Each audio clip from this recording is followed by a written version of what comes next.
Let me introduce our presenter. Thank you all for being patient with us with our tech issue. I really appreciate it. My name is Julia O'Hara, and I'm an education coordinator at Mass Audubon here in Allen's Pond. So I want to thank you all for coming first, because supporting our program supports our mission at Mass Audubon, which is to protect nature. And we do that through education, conservation, and advocacy. So thank you all for being here today. This is our second speaker in our speaker series, so we hope that you can come to the following speakers. It's every other Thursday. So the next one is July 10th with Ben Shattuck doing a reading from his newest novel, The History of Sound, so that'll be great. And for these programs, we're hoping to deepen people's appreciation of nature and through that foster a sense of environmental stewardship. So we really thank Tina for being here today to help us send our message. And I just want to thank our grant for making this possible, this program possible. Our grant funded this program through the Westport and Dartmouth Cultural Councils, which are part of the Mass Cultural Council, a state agency. So with their funding, we're able to have these programs. All right, so Tina is bearing with our tech issues today and being really, really patient. So we're really happy that Tina Morris is here today. She's gonna share her remarkable journey raising eaglets and introducing bald eagles back into New York State in 1976. And we're really excited to hear all about this journey. So I'll give you the floor, and we understand that you have some improvising to do, so thank you. Thank you, Julia. Thank you for the introduction, and thanks for working with this mess. I'm sorry about all of this, but it always happens. There's some little things always goes wrong. This time, unfortunately, it was a big thing, but I hope that you can at least see or spot a glimpse of the slides as I'm talking through them. So it is an honor to be here tonight at Allen's Pond and to talk to you about my book, Return to the Sky, which is the story of the bald eagles I was trying to save almost 50 years ago. Tonight I will be focusing on those eagles and the project that brought them back to the Northeast. If you read the book, you will find out how this project affected my life. But for now, the 7 eaglets will take center stage, and just like their spectacular relatives that have now begun ranging throughout the Northeast, they do this very well. The 1970s were a time of magic in bird conservation, and this talk is dedicated to those people who made it happen. It is also a positive story, which we probably need to hear today in light of the recent reports of bird decline. Now, as I'm clicking my slides, I can't see what I'm doing, so if anything looks amiss, please let me know. There is another reason why it is an honor to speak to you tonight. As some of you might know, on Christmas Eve, more than 6 months ago, President Biden signed a bill designating the bald eagle as our national bird. Many of us, including me, had thought it was already our national bird, but a dedicated supporter of the National Eagle Center in Wabasha, Minnesota, Preston Cook, discovered the government had never actually designated as such. So with the help of Amy Klobuchar, the senator from Minnesota, he was able to convince both houses of Congress, which is quite a feat these days, to pass legislation which made it to the president's desk before he left office. So tonight, thanks to Preston Cook, we will be able to refer to the eagle as our national bird. The saga of the bald eagle's return was inextricably tied to that of the peregrine falcon. Without its smaller and faster friend to set the pace, the success of the Eagle Project might not have been so auspicious. The raptor biologists who were responsible for restoring the peregrine in 1973 also were the driving force behind the restoration of the eagle 3 years later. The story of the eagle and the peregrine began in Ithaca in central New York State, home to Cornell University. Perched on the southern end of Cayuga Lake, one of the Finger Lakes, so named for their long and skinny shapes, Cornell was known for its world-renowned laboratory of ornithology. In the 1970s, it was also the epicenter for raptor reintroductions. We need to back up a decade, however, to the seminal event that started everything. In 1962, a marine biologist named Rachel Carson wrote Silent Spring, the book that sounded the alarm about the lethal effects of the pesticide DDT. At the time, few biologists paid attention to Carson, partly because of her doomsday predictions and partly because of her gender. Women were very scarce in science at the time, which made it easy for the scientific community to dismiss her. It was her findings about DDT, a long-lasting pesticide used to combat malaria in World War II, that made Carson a main character in the Bald Eagle story. She discovered that DDT wasn't just killing the mosquitoes it was meant to control, but it was also breaking down into its metabolite DDE, which was absorbed by the algae, fish, and other organisms consumed by birds. Once ingested, DDE interfered with the calcium metabolism of the bird's eggs, resulting in thinner shells and breakage as soon as they tried to incubate them.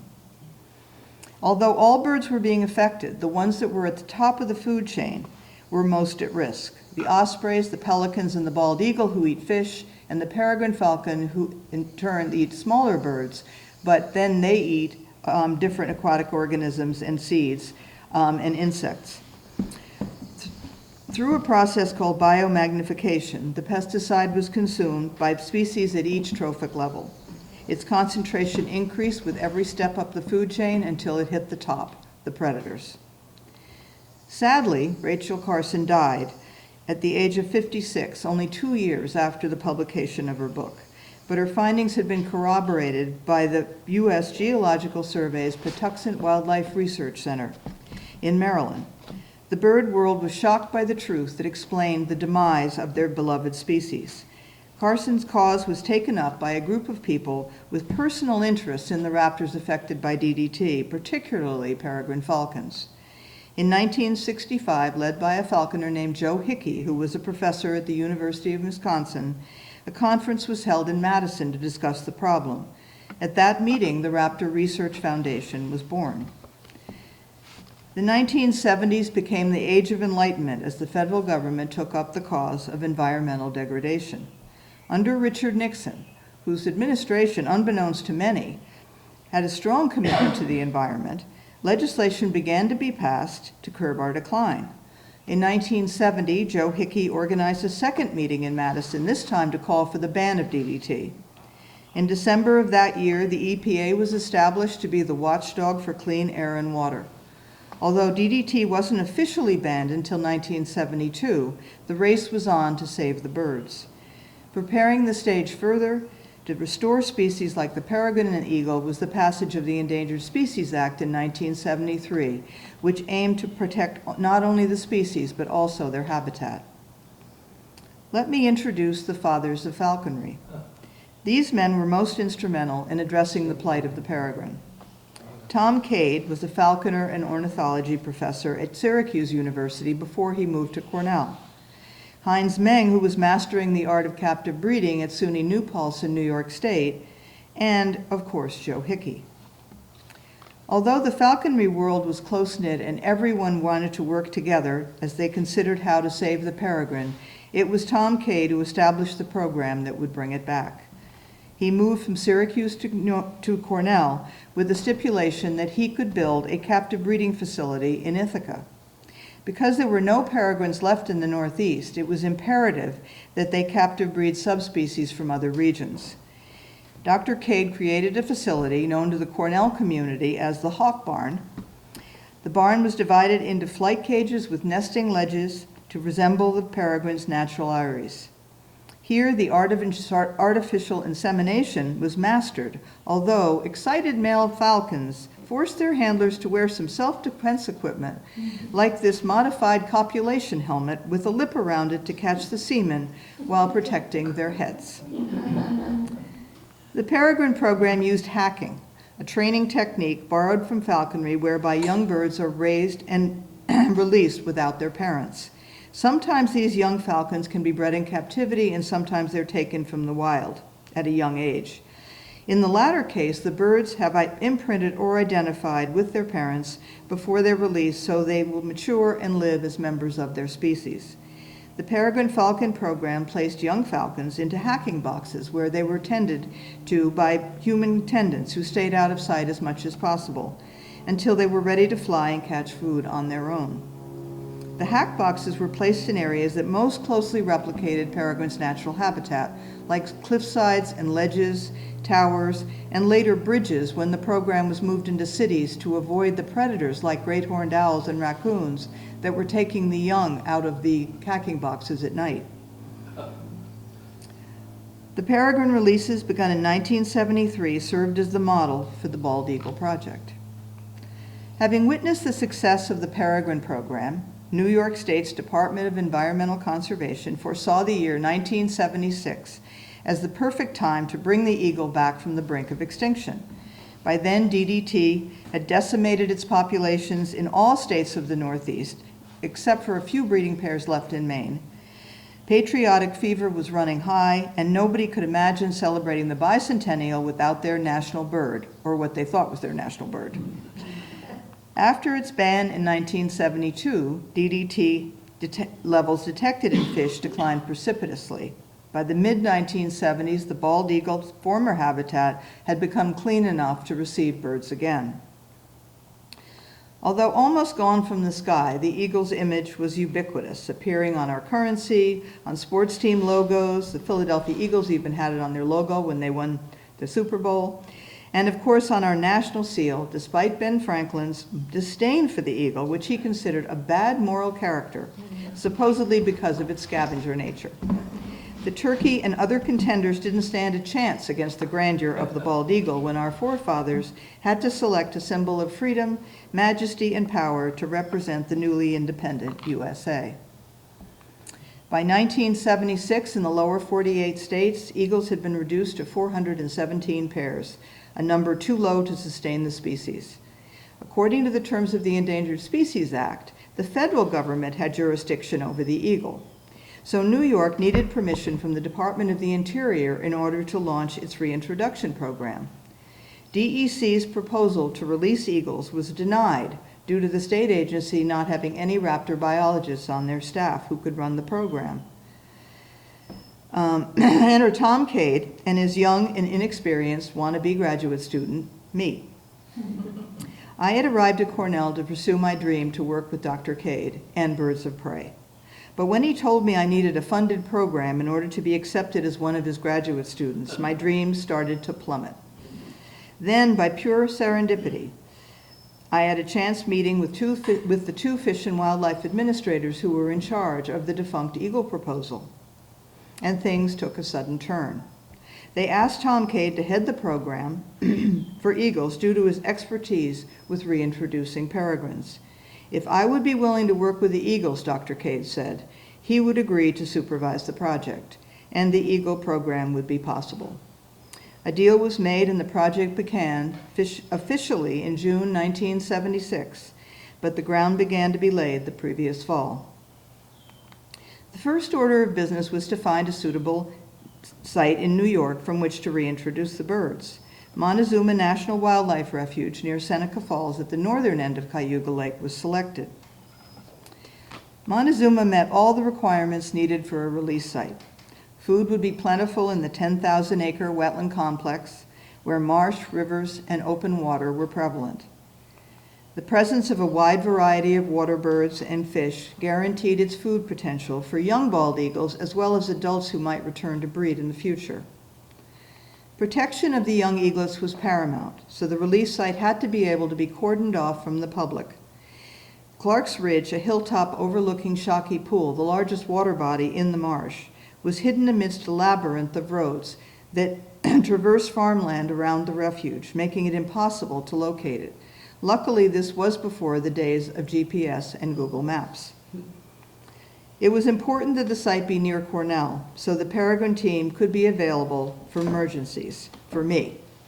The drive from Ithaca to the refuge took less than an hour. Bald eagles prefer to nest in tall trees with strong branches, which the young use as practice perches when they're first learning how to fly. The nests are often built in the V formed by these branches.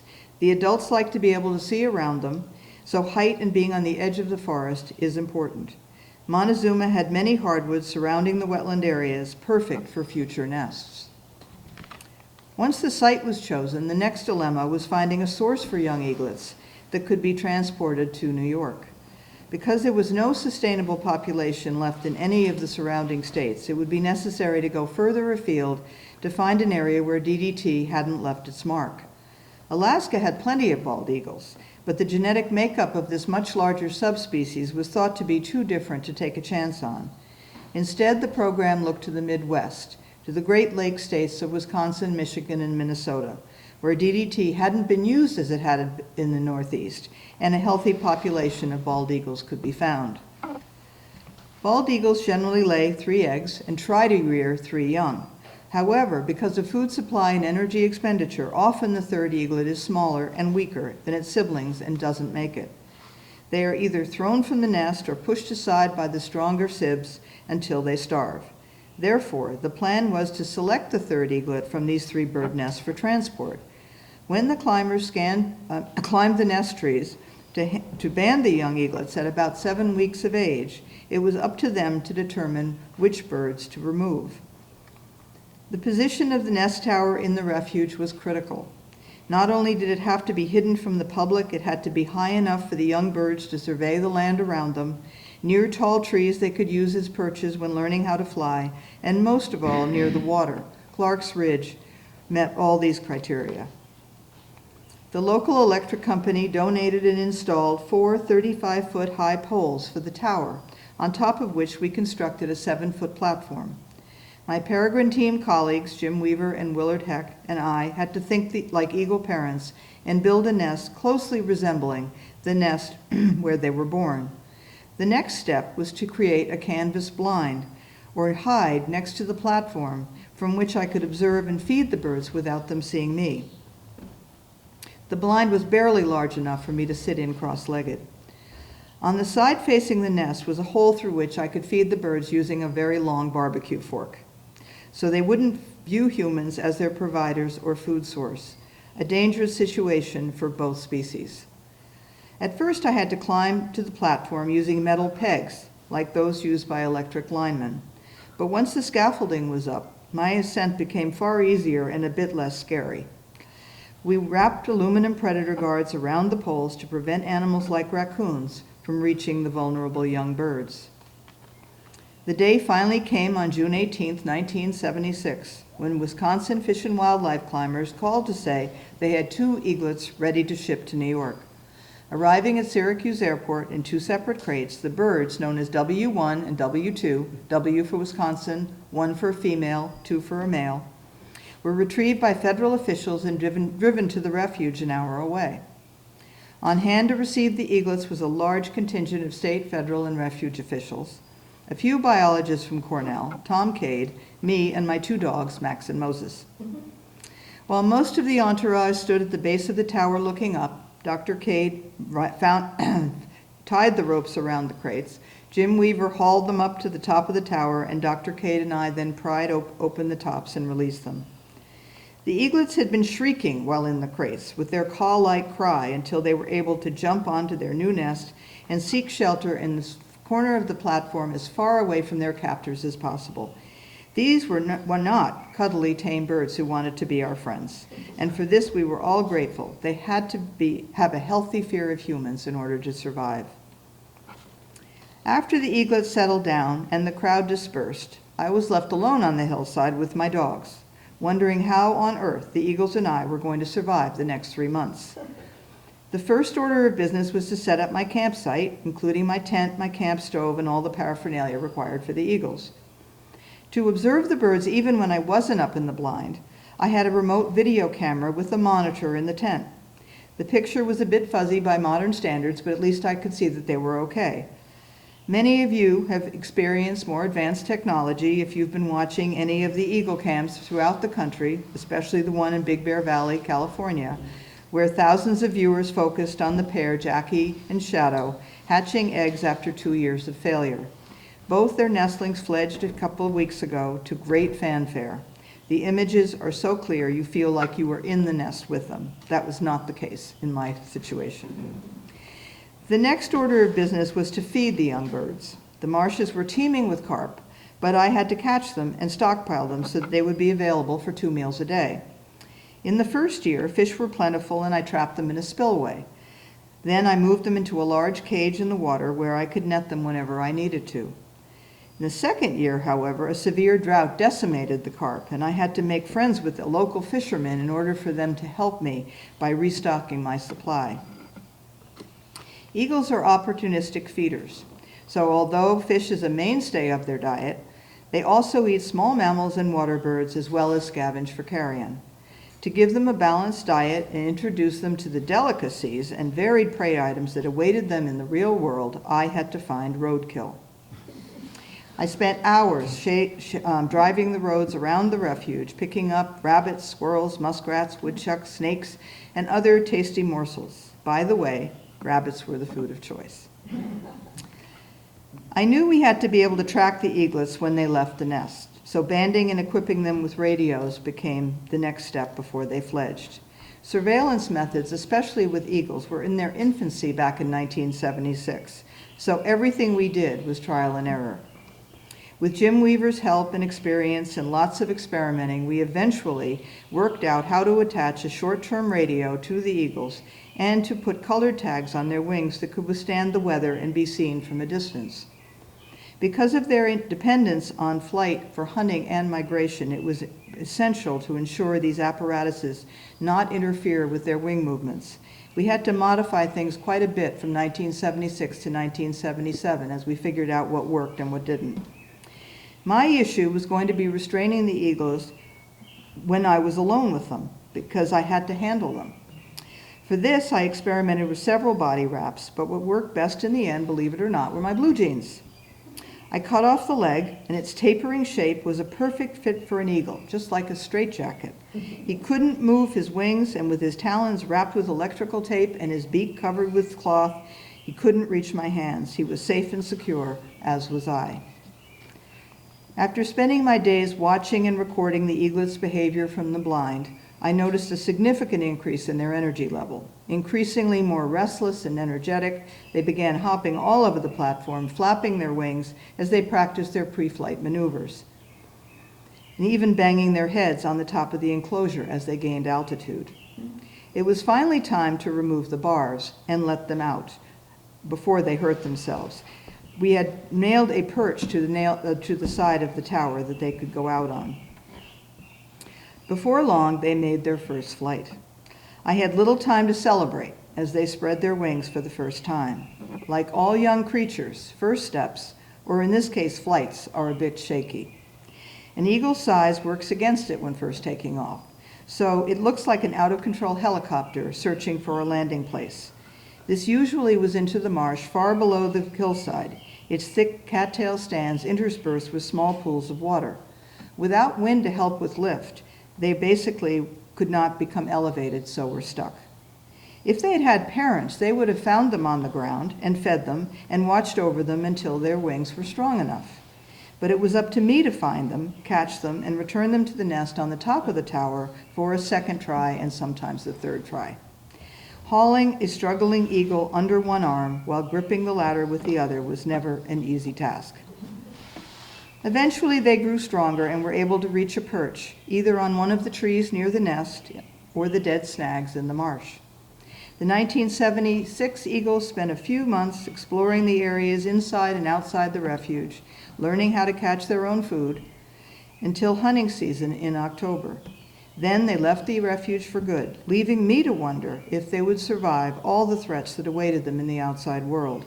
Once their radio transmitters died after a few weeks, there was no way to follow them, and all I could do was hope. In late winter and spring of 1977, we began to prepare for the next group of eagles. The decision to hack 4 birds had been made based on the success of the 2 of the previous year. The scaffolding had to be removed so a second nest platform could be built. The blind was placed between the 2 nests so I could observe and feed both sets of eagles. With the scaffolding gone, I was back to the metal pegs for climbing. Like a mountain goat, I would clamber up the platform, push aside the plywood door to my blind, and haul myself inside, all while trying not to make any noise that could possibly disturb the birds.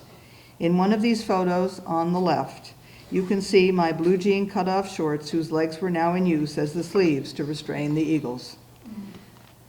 In 1977, 2 of our eaglets were taken from 3 bird nests, one from Michigan, M1, and one from Minnesota, M2.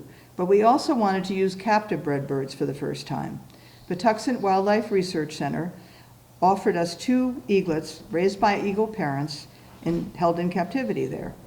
There turned out to be a huge difference between captive bred birds and wild young, particularly because of size and maturity of the cage birds.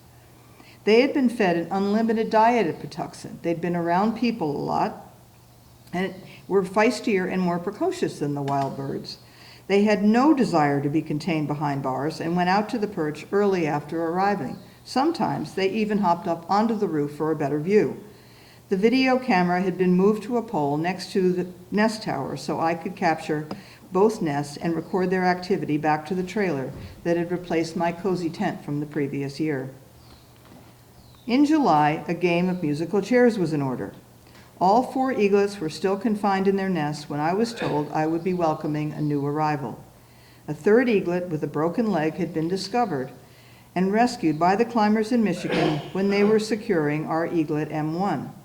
The injured bird, whom I called M3, was sent to the Vet College of the University of Minnesota, where he was treated and rehabbed. He was now ready to be released and was on his way to me. Since the 2 Patuxent birds and M1, the female from Michigan, were ready to fledge, I opened the bars on one cage so that they could come and go. In the other cage, I put M3 in with M2, the male from Minnesota. We will hear about M3 later in this talk, but for now, suffice to say, he was the calmest and most endearing of all the birds I cared for. The secrecy surrounding the Eagle Project was well kept during the first year. Everyone was worried about vandalism if the public knew the eagles were on the ridge. And there was a little worry about me being alone with only my 2 dogs for protection in the middle of nowhere. There was also uncertainty about whether the program would succeed, and the government folks didn't want it advertised until they were sure the eagles had survived long enough to leave the refuge. In 1977, such secrecy was abandoned, and I was besieged by media anxious for a juicy story. Reporters would come for an interview, armed with their cameras, and I would find a simple snapshot used to lure readers to a front-page article in the New York Times about the birds and their young female caretaker. My camera-shy nature was not well suited to this new role I found myself in. Some of the notoriety was welcome, however. In the fall of 1977, I was invited to attend the New York State Fair in Syracuse to be inducted into the Iroquois Confederacy as an honorary member of the Iroquois Nation. Although I was nervous about going, it was a memory I will savor forever. I spent the day with members of the 6 nations of the Iroquois, learned about their customs and culture, and was lavished with handmade gifts from each group, including a sacred eagle feather. Apparently, I was the first female to receive such an honor, allowing the wives of the chiefs to be part of the event, an historic moment for them as well. After the eagles left the refuge in the fall of 1977, my tenure as the eagle caretaker was over. Although I never saw these eagles catch their own food, they seemed to be independent and had stopped returning to the fish I left on the tower, a sure sign that they had found a better option elsewhere. I returned to Ithaca and completed my thesis, which became the Manual on Hacking Bald Eagles. By the 1980s, 9 other states had adopted our hacking procedures and were releasing eagles. The last state to do so was Tennessee, which hacked birds until 2020, exceeding even New York's total of 198. New York continued to hack eagles in Montezuma from 1976 to 1981, deciding eventually to move the project to other areas of the state to allow for breeding birds to return to their natal area without becoming overcrowded. As it turned out, eagles aren't as averse to nesting near each other as long as there is an ample food supply, which explains today's existence of 28 active nests within a 25-mile radius of Montezuma. As the hacking projects increased, the states had to reach further afield to find healthy eagles for transport. While New York and other northeastern states were using Alaskan birds by then, deciding that the genetic differences really didn't matter, Other states like Pennsylvania and New Jersey connected with Saskatchewan and other Canadian provinces. Massachusetts brought eaglets in from Cape Breton, Nova Scotia. This cross-border cooperation between our two countries allowed many eagles to return to the skies of the northeastern and southeastern U.S. We need to thank Canada a lot for that. Looking at New England and New York, we can see the dramatic increase in breeding eagle pairs since 1967, when DDT was still a threat. Only Maine had breeding pairs, and just 21 at the time. By 2023, Maine still won the prize with over 800 pairs, with New York a close second with 426. Massachusetts deserves a pat on the back, however, because it went from 0 to 90 in that period of time, which was very good.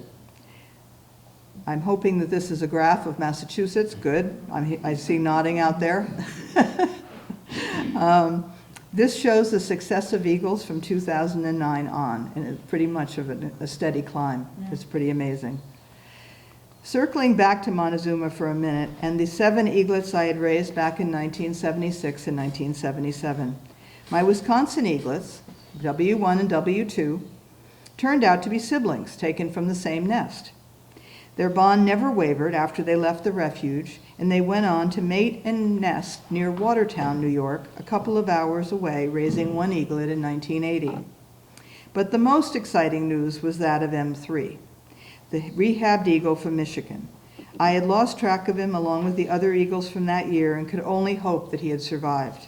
In June 2015, I received a press release from the DEC of New York that the body had been recovered. The victim of a vehicle hit. He had a band on his leg that identified him as one of my 1977 eagles. He was 38 years old, the oldest wild eagle ever known, and had been nesting at Hemlock Lake, the last remaining eagle nest, when the project was begun. Breeding for 35 years with 2 different mates, he probably had produced at least 70 eaglets during his lifetime. I was indeed a proud mama. 2 other eagles hacked by DEC later on had also been identified as part of the famous trio, a family of 2 males and a female who returned to nest in the refuge in 1987. New York's goal was to put 10 breeding pairs back into the skies. These maps of nesting territories every 10 years show how successful eagles became at surpassing this goal. Today in the continental U.S., eagles are most numerous in the Midwest and along the Atlantic Flyway. Minnesota has the 2nd largest population, followed by Florida, the 3rd, next to Alaska. Alaska boasts about half of the total bald eagle breeding population. The timeline of the bald eagle's recovery is defined by several key pieces of legislation and moments in the U.S. history of conservation, beginning in 1940 with the Bald Eagle Protection Act. By 2007, the eagle had recovered enough to be removed from the endangered species list, although states like Tennessee were still hacking them right through 2020, for 13 more years. After 1977, I never returned to Montezuma, although I passed it on the thruway and always craned my neck searching for the tower on Clark's Ridge. I followed the news about the hacked eagles as much as I could, but once Dr. Cade moved the Peregrine Fund to Boise, Idaho, and merged it with the World Center for Birds of Prey, my main source of information was gone. In 2019, Tom Cade died, and by 2020, I felt the story about the origins of the project needed to be told. I knew this meant returning to the marshes to see the eagles again. In November 2022, my husband Larry, who's in the back row, and I were shocked when we drove into the refuge. When I had left almost 45 years before, there were no nesting eagles and no sign that the species would become the signature species of the refuge. Now we pass many images of eagles welcoming visitors. After I convinced the current refuge staff that I had been the one to start the Eagle Project, thanks to the expertise of the Cornell Peregrine Fund and Tom Cade, I was given the keys to the city, or refuge as it were. I was shown the giant sculpture designed by Jay Seaman for the 40th anniversary of the Reintroduction Project that sits on the edge of the refuge right next to the New York Thruway. If you've driven that road, you will have seen it on the right or the left, depending on which direction you're going. Accompanied by our Montezuma guides, we bushwhacked our way back up to Clark's Ridge, long overgrown but still the home of the nest tower, albeit a bit bedraggled all these years later. Even the box holding the video camera was still intact. I went down memory lane with my patient listeners as they heard about the project, the start of the eagle recovery, and the role Cornell had played in its design. Today, 9 bald eagle nests are active in the refuge, with 14 more in the wetlands complex around it. Some pairs even build 2 nests, perhaps as insurance against disaster, but I like to think they're so secure and comfortable they have a winter and a summer house. As we stood on the dike road that runs along Shockey Pool, where I had once rescued so many youngsters from the cattails, adult and immature eagles were flying all around us. I'd like to take a minute now to tell you what was racing through my mind at the time and reading a short passage from my book about this experience. Several eagles fly over my head towards a group of red maples hugging the inner tributary. Adults land on tree limbs overhanging the dike road while the immatures sit 6 all together with their uniforms of chocolate brown from head to toe, perched like preschoolers in one of 2 adjacent trees. I want to call the class to order, to watch and listen and tell them where they have come from and what it means for them to be here on this day. I want to tell them about their grandparents, those stalwart 7 eagles, and the others who followed them, whose resilience and persistence paved the way for their return to this refuge nearly 50 years ago. I want to stand there, alone with my birds, until they can grasp their own significance. The water is high, the current swift. It would be impossible to cross to the field of cattails in the distance without a boat. It would be at least chest high and require waders to navigate it. But I know it is possible. In this massive vegetation interspersed with standing pools of water, invisible from the outside world, had once been 7 hapless eaglets, each rescued from certain disaster by a young researcher so desperate to reach her quarry she didn't notice how deep the water was, how thick the grasses were, how many times she'd fall into the cavities below her. Had that really happened? Surely the river today must be wider, deeper, the Erie Canal forcing manipulation of the water levels over the years. As I began to question my memories, seeking clarification at every step of my mind travel, I looked up at the hillside, my hillside. Nothing but trees can be seen from down here on the dike road, but wait, there is a shadow behind the tallest one, a bare silhouette of telephone poles, straighter and darker than trees. Something is there, but I can't be sure.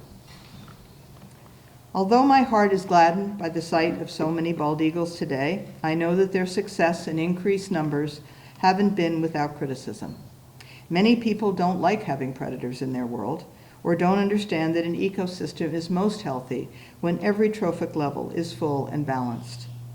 An apex predator like a bald eagle can have enemies among humans who find it hard to watch him take a fish from an osprey, or attack its chicks, or take over its platform, or harass loons or herons who are nesting in their lake. Making room for all species is not something we humans do easily. Instead, we pick sides, and often the underdog becomes our choice. We have forgotten that almost 50 years ago, the bald eagle was the underdog, and only with our help and vigilance was saved from extinction. I hope we can learn to champion his comeback, to be tolerant when he behaves according to his true nature, and to ensure the threats that still exist in his world are mitigated so as not to repeat the damage of DDT. And there are significant threats we have to be concerned about. Lead poisoning results from lead shot used by hunters that drops into the mud of streams, lakes, and rivers, or is inside the carcasses of waterfowl or fish. Or deer, sorry. Lead fragments are in the gut piles the hunters leave behind to lighten their load as they leave the hunting area and are picked up by scavengers. It can also come from lead sinkers used in fishing. Lead wreaks havoc on an eagle's nervous and digestive systems, causing him to lose weight and eventually die. Shooting continues to be an issue, as do vehicle deaths. M3 was testament to this. Eagles are scavengers, so a roadkill or carcass on train tracks is too enticing for a hungry eagle who can arrive for dinner and be hit. AVM, or avian vacuolar myelinopathy, is caused by a toxin in cyanobacteria, or blue-green algae, that transfers to eagles through water birds like coots. Wind farms, although a positive resource to counter our use of fossil fuels, can also take out eagles, especially when they're built near their nesting sites. Immatures, as we have learned, are too uncoordinated to avoid the giant blades when learning to fly. Other threats like rodenticides, especially eschars, second-generation anticoagulant rodenticides, used by homeowners, businesses, and farmers, are lethal to eagles who ingest the targeted rodents, unwittingly looking for an easy meal. The more insidious threats of habitat loss, which often reduces nest sites by logging or thinning of tall trees, or developing lake shores and rivers, and of course, climate change, which affects the food supply the eagle depends on. And our latest and perhaps most serious worry, avian flu, which has taken its toll on many eagles, especially in coastal states like Georgia and Florida, where eagles eat water birds infected with the disease, but also in former eagle strongholds like Michigan and Minnesota. It is believed that this virus killed 600 eagles in 45 states in the last few years. Migrating flocks of snow geese usually winter along the Atlantic coast from New Jersey to South Carolina. On their way south from their wintering grounds in Canada and Greenland, they follow the Atlantic Flyway down the Connecticut River Valley, where they can be seen in Massachusetts, along the Hudson River in New York, and then through New Jersey and Pennsylvania on their way south. This year, thousands of these geese succumbed to the avian flu virus in eastern Pennsylvania, and at least 1,000 were found dead in New York. Alarmingly, snow geese are a favorite prey of bald eagles. This bird is too majestic to be ignored, again. But as we have seen with many less charismatic birds, if we take our eye off the ball, we lose the brilliant biodiversity we need to make our planet survive. The Bald Eagle Project was a success, its recovery extraordinary, and the lessons we have learned should be enduring. We humans owe a debt to the natural world around us. We need to respect it, to conserve it, and to be mindful of its future. I hope you can read Return to the Sky, if you haven't already done so, but most important, that you were able to enjoy the many bald eagles who have made Massachusetts their home. Today, we can revel in the numbers of wintering birds who visit the Connecticut and Merrimack rivers and the shores of Buzzards Bay, as well as the many nests that can be spotted throughout the state during their breeding season. Thank you all for being here tonight and for putting up with the beginning, which was a little shaky. But I am happy to answer any questions you may have. Thank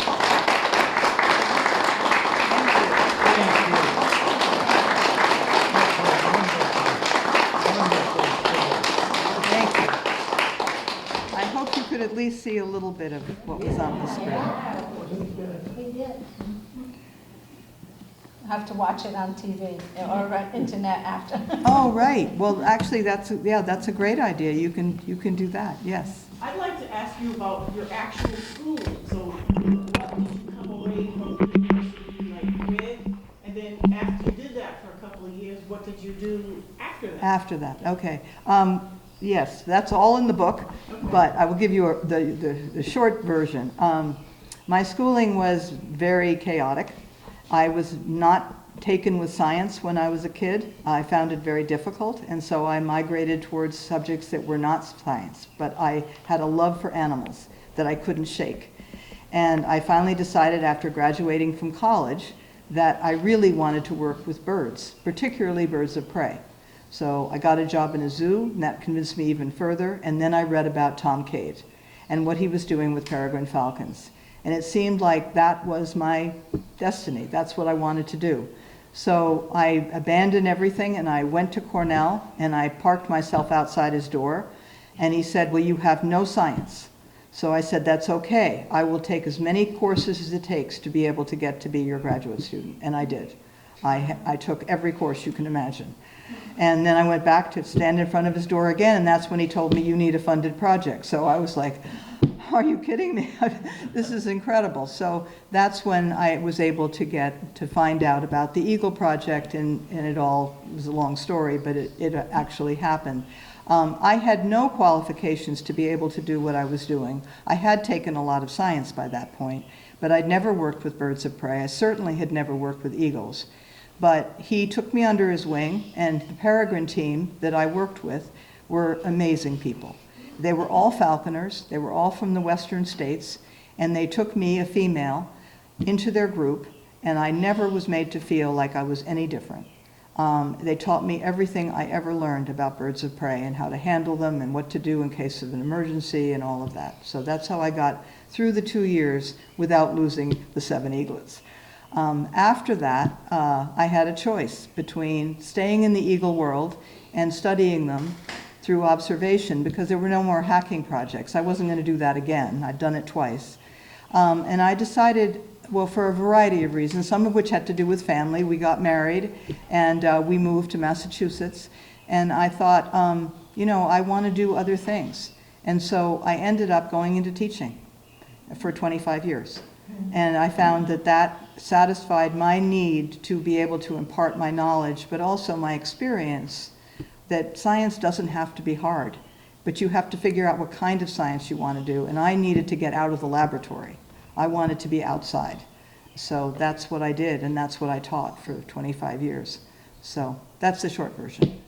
Read the book and you'll find out all the details. Where did you teach? I taught at a private school in Andover. It was a pre-K through 9th grade school, so I taught 7th, 8th, and 9th English and biology. Yeah, it was a kind of a fluke that I taught English, but it worked. It's probably why I wrote the book. Figured I've taught kids how to write. I should be able to do this. So, yeah. Anything else? Yes? So this has so many intersections with what has happened here with the osprey. And, we're down to a few handful of breeding birds, and we're now up over 100 pairs in Allen's Pond and the Westport River. And it's been taken care of by the man who owned this farm and started the practice here, and then others who carried it on. And people come here, now they go out on boats every day. They were out this morning to check on the osprey nest. And in another week, Gina's going to be helping to collect a dozen osprey chicks to be taken to Illinois as part of a multi-year project to restore their osprey population. Yeah, that's And great. So one of the people who taught your Joe Hickey Joe Hickey, yeah. got him started in birding was a young man who grew up here in Westport, and he taught at a church and a Boy Scout group down in the Bronx. And that Boy Scout group, he got them interested in birding, and they established the Bronx Bird Club. And Joe Hickey was one of the original members of that, as was the great Dexter? Peterson. Oh, Roger Torrey Peterson, yeah. And Yeah, half a dozen other leading birders, all started with that Bronx Bird Club. isn't that great? And that came from this guy who lived up on a hill over in Westport. Wow, I never knew that part of the story. Well, I'll get Gina to send you a copy of Yeah, the paper we wrote about the Westport's role in birding. wow, that's very interesting. A friend of ours, Alan Poole, Yes. worked very closely with the Westport Yeah. Ospreys. So he's my guru. Yes, he's pretty amazing. And before him, Paul Spitzer. Spitzer worked with Roger Torrey Peterson. Yeah. And he was the one who started doing, in fact, when I first went to Tom Cade, and he said, well, I can't use you in the Peregrine program because we've got too many people. And I said, well, I could work with ospreys. And he said, oh no, Paul Spitzer's already got that one nailed. So I was like, okay. Did you get written up in the book with Paul Spitzer? No, he wrote the book just as I was getting to Cornell. Oh. And that was one of the things that I was looking at, which is why I said I could work with ospreys, but he said no. Paul's got, he's already scouted out that territory. Okay. So, yes, but he and Alan work very closely together, Yes, too. I know. And Yeah. Paul Still Spitzer comes slept every here. year. What? Paul Spitzer spent many a night here at this farm. I can believe that, yes. I know. With Yeah, the- well, he was at Cornell when we were there, so, but he was on his way out. He'd just gotten his degree, and he was starting to move further afield when I first arrived. But his name was definitely very legendary at Cornell. Yes. Yeah, it was a very tight-knit group of raptor biologists. It was an incredible time in the Well, I'm sorry, 1970s. had to wait for you to write your book to get your recognition.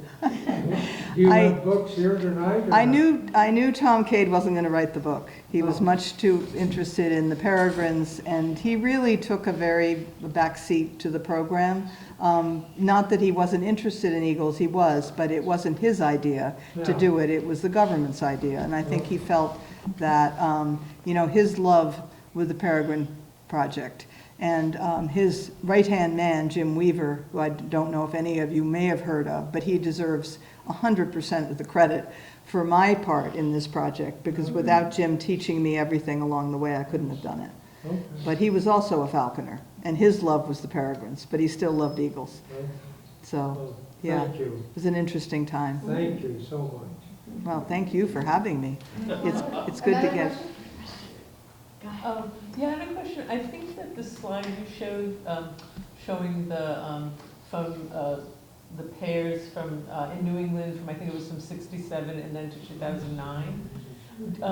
Do you have more recent numbers, especially for Massachusetts? Because I think you said it was a little over 90 in 2009. Right. What's the numbers now? it's 100 and something, but I can't remember what it was now.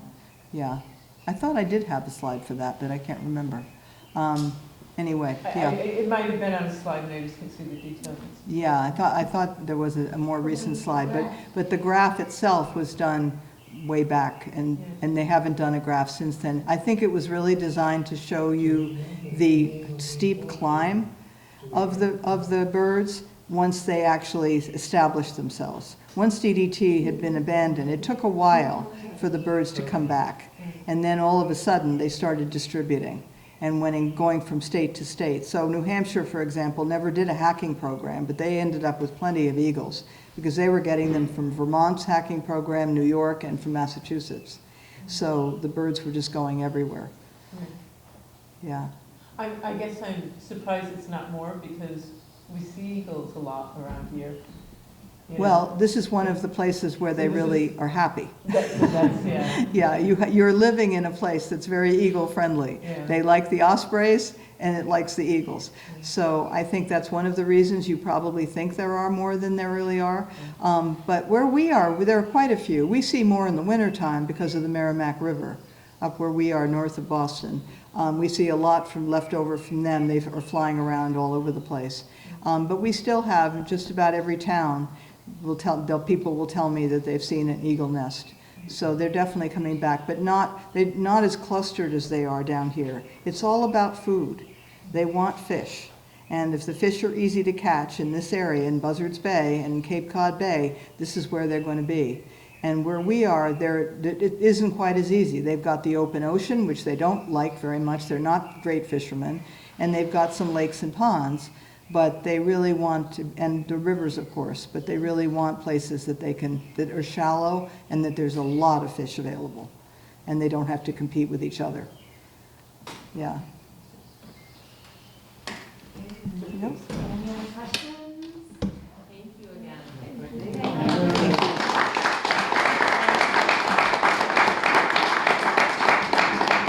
You should give Julia a big hand because she was very patient with all of you.